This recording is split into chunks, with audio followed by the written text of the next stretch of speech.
Pagbilang kong 10, nakatago na kayo. 1, 2, 3, 4, 5, 6, 7, 8, 9, 10. Nasaan na kaya sila? Nasaan na yung mga kalaro ko? Oh, nandyan pala kayo! Huli ka! Kamusta mga bata? Namiss niyo ba ako? Namiss ko rin kayo! Nandito muli si Teacher Estela upang magbahagi ng isang kwento. Gusto niyo ba ng kwento? Mahusay kung ganon! Sino sa inyo ang mahiling maglaro ng tago-taguan? Ah, ikaw! Ako din eh! Mahilig ako! May kwento ako sa inyo tungkol sa isang batang mahilig maglaro ng tago-taguan. Halina, mga bata! Kilalanin natin si Pilong at Tago-Tago.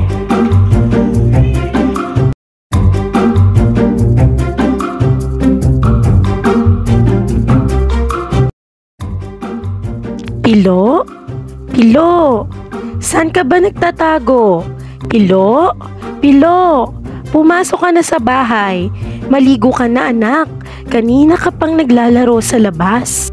Nang may biglang narinig si nanay na, "Bulaga, Nay! Di nyo alam, nandito lang ako. Nakatayo ako ng tuwid sa likod ng poste." at may naghahanap na naman kay Pilo. Pilo, Pilo, saan ka ba naroon? Pilo, Pilo, gutom na ang alaga mong isda. Halika, Pilo, pakainin mo na ito. Papasok na ako sa opisina.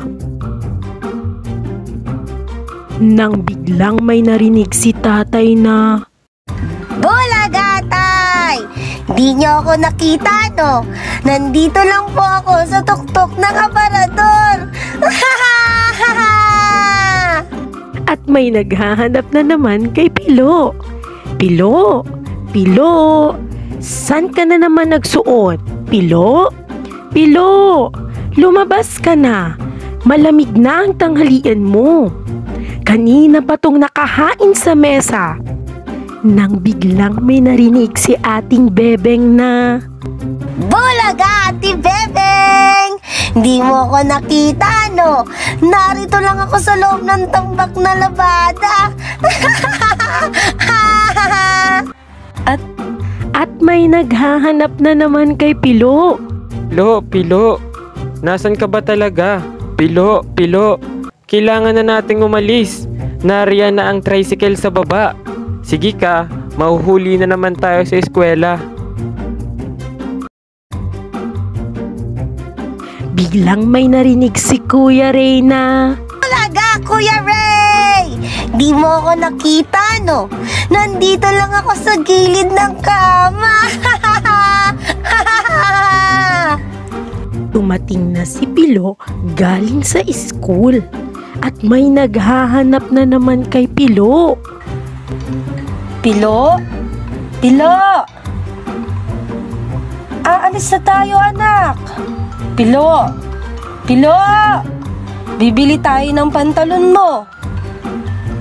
Pupunta sila sa palengke. Nang biglang may narinig na naman si nanay na, "Bulaga! Di niyo ako nakita, no, Nay? Nakasiksik lang ako sa gitna ng aking mga laruan." Nakarating na sila sa palengke at hinahanap na naman si Pilo. "Pilo! Pilo! Nakapili na ako ng pantalon mo. Pilo? Pilo! Halika na at isukat mo kung kasya ito sa iyo, Pilo. Pilo! Nasaan ka ba talaga, anak? Pilo! Nag-aalala na ako." Sabi naman ni Pilo, "Bakit kaya hindi pa rin ako nakikita ni Inay? Ang tagal ko nang naghihintay. Nakakangalay. Isang oras na yata akong nakayuko.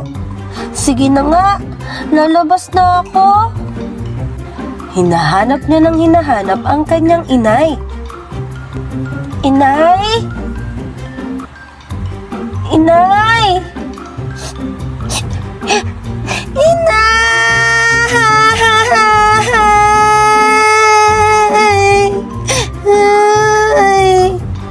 Si Pilo pala ay nawawala na sa palengke. Si Pilo ay may biglang narinig na, "Bulaga, Pilo! Nandito na si Inay. Akala mo di kita makikita, no?" At dyan nagtatapos ang ating kwentong Si Pilong Patago-Tago. Kwento ni Christine Canon, guhit ni Leo Alvarado. Bata, nagustuhan niyo ba ang ating kwento? Mabuti kung ganun. O siya, hanggang sa susunod nating muling pagkikita. Paalam!